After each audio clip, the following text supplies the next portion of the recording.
દેવગઢ બારિયા પોલીસે રાણીપુરા ખાતેથી મોટરસાઇકલ પર હેરાફેરી કરાતો વિદેશી દારૂ જપ્ત કર્યો। પોલીસે 2 ફરાર ઇસમો વિરુદ્ધ ગુનો નોંધ્યો।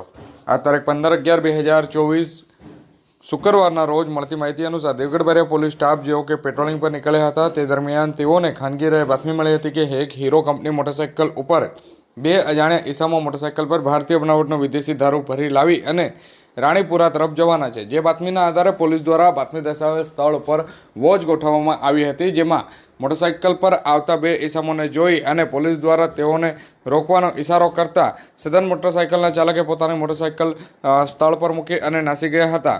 જો કે બનાવ સંદર્ભે પોલીસ દ્વારા મોટરસાઇકલની તલાશી લેતા પોલીસે 24,240 રૂપિયાનો વિદેશી દારૂ તેમજ મોટરસાઇકલ મળી 39,240 રૂપિયાનો મુદ્દામાલ જપ્ત કર્યો હતો અને બંને ફરાર ઇસમો વિરુદ્ધ સવારે 11:05 ગુનો નોંધી કાયદેસરની કાર્યવાહી હાથ ધરી છે।